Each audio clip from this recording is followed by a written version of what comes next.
শুভ সকাল বন্ধুরা, আমার আরও একটা নতুন ব্লগে তোমাদেরকে জানাই অনেক অনেক স্বাগত। তো আমি রূপালী প্রত্যেক দিনের মতন আজকের ব্লগটাও ঠিক সকাল থেকেই শুরু করলাম, আর আশা করছি অন্য দিনের মতন আজকের এই ভিডিওটাও তোমাদের বেশ ভালো লাগবে।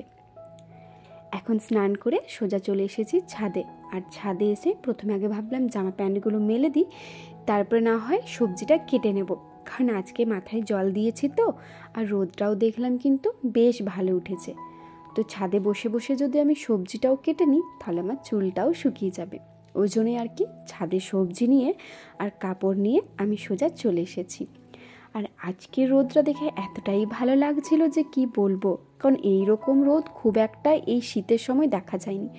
তবে এখন 3-4 দিন ধরে কিন্তু বেশ ভালোই রোদটা উঠছে। আজকে মাথাতে শ্যাম্পু দিয়েছিলাম, কারণ আজকে বেশ কিছুদিন ধরে শ্যাম্পু নেওয়া হচ্ছিল না, কারণ ঠান্ডাটা এতটাই পড়েছিল আর রোদও ওঠেনি, সেই জন্য আমার মাথাতে শ্যাম্পুও নেওয়া হয়নি। কারণ আমাকে ডাক্তার বলেছে যে একদমই কিন্তু ঠান্ডা লাগানো চলবে না, তো সেই জন্যই দেওয়া হয়নি। তো দেখলাম 2-3 দিন ধরে বেশ ভালোই রোদ উঠেছে, তো ওই জন্যই আজকে মাথায় জলও দিয়েছিলাম আর শ্যাম্পু নিয়ে নিয়েছিলাম। তো ছাদে এসে প্রথমে আগে জামা প্যান্টগুলো মেলে নিলাম, আর ছাদের মধ্যে কিন্তু আমি সব কিছু নিয়ে চলে এসেছি, মানে ওই চিরুনি, আমার ক্লেচার, ভাবলাম ছাদে সব কিছু কাজ একবারই সেরে নেব।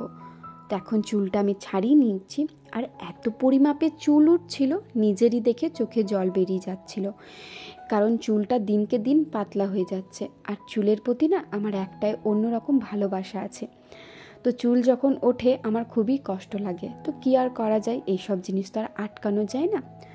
তো ছাদে ভাবলাম একটু ঘোরাঘুরি করি, তাহলে চুলটা আমার শুকিয়ে যাবে। তো ওই জন্যই ছাদের মধ্যে একটু ঘোরাঘুরি করে এখন আমি বসে গেছি সবজি কাটতে।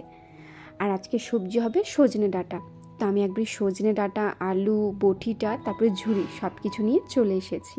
আর ছাদের মধ্যে রোদ নিতে নিতেই আমার সবজিও কাটা হবে আর আমার চুলটাও শুকিয়ে যাবে। আর নিচে যেহেতু আমাদের একদমই রোদ নেই, ওই জন্য ভালোও লাগে না যখন অন্তত মাথায় জল দিই। আর নিচে যেহেতু রোদ পায় না, তো যেদিন মাথাতে জল দিই সারা দিনটা কিন্তু আমাদের নিচেই কাজে কাজে পেরিয়ে যায়, তো রোদ নেওয়াটা খুব একটা হয় না। আর যখন রোদ নিতে আসি তাকে কিন্তু মাথার জলটা শরীরের মধ্যে প্রবেশ করে যায়, তো সেজন্য ঠান্ডাটাও খুব বেশি লেগে যায় আর শরীরটাও খুব তাড়াতাড়ি খারাপ হয়ে যায়। তো ওই জন্যে ভাবলাম যে মাথায় যখন জল দিয়েছি আর ডাক্তার যখন আমাকে বারণ করেছে ঠান্ডা লাগানোর জন্য, ওই জন্যে রোদে বসে বসে সবজিও কেটে নিচ্ছি আর তোমার চুলটাও শুকিয়ে নিচ্ছি, আর বেশ কিন্তু ভালোও লাগছিল।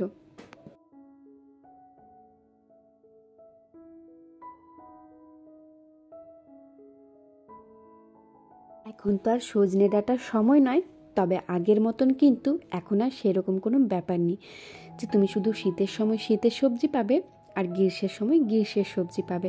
আসলে এখন সব সিজনে সব সবজি পাওয়া যায়। তো সেই জন্য সজনে ডাঁটাই নিয়ে এসেছিলো, আর সজনে ডাঁটা খেতে কিন্তু এই সময়টাতে ভালোই লাগছে, তবে যখন সজনে ডাঁটা অতিরিক্ত হয়ে যায় তখন কিন্তু আর ভালো লাগে না। তো ওপর থেকে নিচে নেমে চলে এসেছি, আর নিচে এসে প্রথমে আগে আমি টিফিন করে নিলাম, ওই দেখলেই তো মুড়ি খেয়ে নিয়েছিলাম। আর আজকে যেহেতু আমার শাশুড়ি মায়ের অমাবস্যা ছিল, তো শাশুড়ি মা পুজো দিয়ে এসেছে মন্দিরে, মুড়ি খেতে পাবে না, তো ওই জন্য ভাবলাম ঠিক আছে যখন মুড়ি খেতে পাবে না তাহলে আমি 1 গ্লাস শরবত করে দিই। আর ছাতুর শরবতটা খেলে পেটটাও ভরে থাকবে আর খেতেও ভালো লাগে, তো ওর জন্য 1 গ্লাস ছাতুর শরবত করে দিয়েছি। আর ছাতুটা একটু বেশি করেই দিয়েছি যাতে পেটটা ভর্তি থাকে। আর তার মধ্যে দিয়ে দিয়েছিলাম চিনি, যেহেতু লবণটা খাবে না, কারণ পুজো এখনও হয়নি, পুজোটা দিয়ে এসেছিলো, শুধুমাত্র ওই জন্যই লবণটা দিইনি। আর একটু পাতিলেবুর রস দিয়ে দিয়েছিলাম, কারণ মিষ্টির সাথে যদি একটু টক টক লাগে খেতে বেশি ভালো লাগে, তো সেজন্য একটু পাতিলেবুর রস, চিনি আর ছাতু দিয়ে ভালো করে শরবত করে দিয়েছি। আর ওইদিকে শাশুড়ি মাকে দিয়ে এখন সোজা চলে এসেছি রান্নাঘরে। ভাবলাম আজকে রান্না বান্না সব কিছু আমিই করব, তার জন্য কড়াইয়ে তেল দিয়ে দিয়েছি, আর তার মধ্যে 2টো কাঁচা লঙ্কা, 2টো তেজপাতা আর 1 চামচের মতো তোমার 5 ফোড়ন। তো তারপরে সবজিগুলো সব দিয়ে দিয়েছি, মানে সজনে ডাঁটা, বেগুন আর আলু। তো ভালো করে এখন নাড়াচাড়া করে নেব।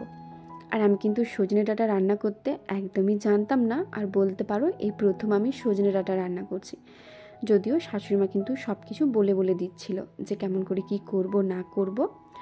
তো এখন সবজিগুলো প্রথমে একটু ভাজা ভাজা করে নিচ্ছি, আর এর মধ্যে আমি একটা টমেটো আর 2 চামচ নুন দিয়ে দিয়েছি, তারপর একের পর এক চামচ হলুদ, 1 চামচ জিরে গুঁড়ো, 1 চামচ ধনে গুঁড়ো, সব কিছু মশলা দিয়ে ভালো করে নাড়াচাড়া করে নেব। তো নাড়াচাড়া করতে গিয়ে আমার টমেটোটা কিন্তু পড়ে গেছে, তো আমি বুঝতে পারিনি। তারপরে যখন আমি গ্যাসটা মুছছিলাম তখন বুঝতে পারলাম রান্না করতে করতে কখন টমেটো পড়ে গেছে। তো যাই হোক, আমি কিন্তু এখানে একটু মতো আদা বাটা দিয়েছিলাম, সেটা আর ভিডিওর মধ্যে নেওয়া হয়নি। তো আদা বাটা সব কিছু মশলা দিয়ে ভালো করে নাড়াচাড়া করে নেব, আর তারপরে পরিমাণ মতো জল দিয়ে ভালো করে নাড়াচাড়া করে ঢাকা দিয়ে রেখে দেব। ওই বেশিক্ষণ না, 5 মিনিট কি 10 মিনিটের মতন ফুটবে, তারপরে নামিয়ে দেব। আরেকটা জিনিস দিতে ভুলে গেছিলাম, সেটা হচ্ছে বিড়ির ভুঁড়ি। তো সেটা পরে অন্য কড়াইয়েতে ভেজে ওপর থেকে ছড়িয়ে দিয়েছিলাম। তো এখন ডিম সেদ্ধ করে নিচ্ছে আমার জন্য, আর এদিকে 3টে ডিম নেওয়া হয়েছে ভাজা করার জন্য। যেহেতু আমি ডিম ভাজা খেতে ভালোবাসি, তবে ডিম ভাজাটা আমার গরম গরম খেতে ভালো লাগে, ওই ঠান্ডাটা একদমই ভালো লাগে না। তো ওই জন্য আমার জন্য ডিম সেদ্ধ করে নিয়েছি, আর বাকি আমার শাশুড়ি মা, শ্বশুরমশাই আর আমার হাজব্যান্ডের জন্য ডিম ভাজা করে দিচ্ছি। তো এদিকে ডিম ভাজাটা উল্টে নেব, আর ডিম ভাজা উল্টাতে কিন্তু আমার ভীষণ ভয় লাগে, কারণ আমার না ডিমটা কেমন উলট পালট হয়ে যায়, মানে পারফেক্টলি ওই গোলটা হয়ে ওঠে না। তো যাই হোক, এইদিকে ডিমটা কিন্তু ভালোভাবে উল্টানো গেল। আমি প্রথমে একটু ভয় ভয় পাচ্ছিলাম যে উল্টানো যাবে, আদৌ কি গোল হবে। তো যাই হোক, গোল হয়নি, কিন্তু ঠিকঠাক হয়েছে। তো এদিকে ডিমটাকে ভালো করে একটু লালচে লালচে করে ভেজে নেব, তারপরে একটা জায়গার মধ্যে তুলে রেখে দেব। সব কিছু রান্নাবান্না হয়ে যাবার পর এখন খাবার খেতে বসে গেছি। তো এদিকে ভাত, ডিম সেদ্ধ, সজনে ডাঁটার ঝোল আর একটু মতন টক দই নিয়ে নিয়েছিলাম। সরি, টক দই না, ওইটা মিষ্টি দই ছিল।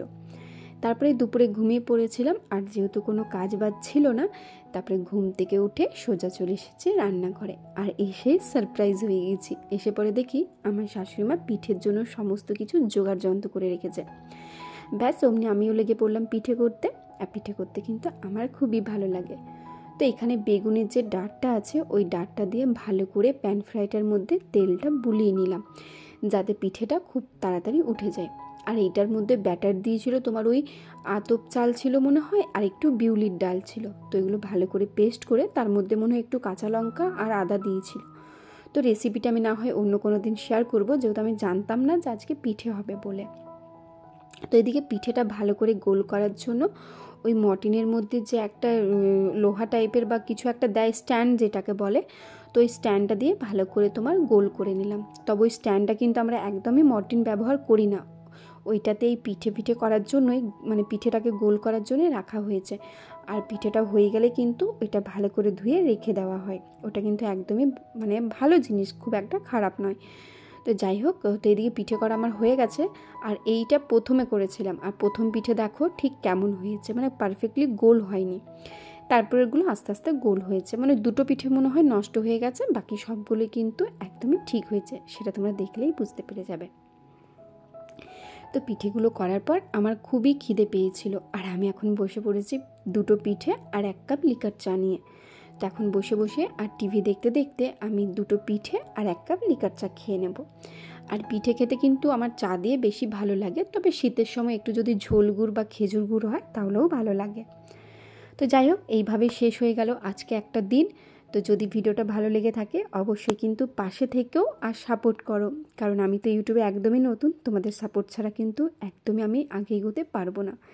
তো যাই হোক, আজকের মতন টাটা, দেখা হচ্ছে খুব শীঘ্রই অন্য কোনো নতুন ব্লগে। ততক্ষণ সবাই খুব ভালো থেকো, সুস্থ থেকো, সাবধানে থেকো। আজকের মতো টাটা।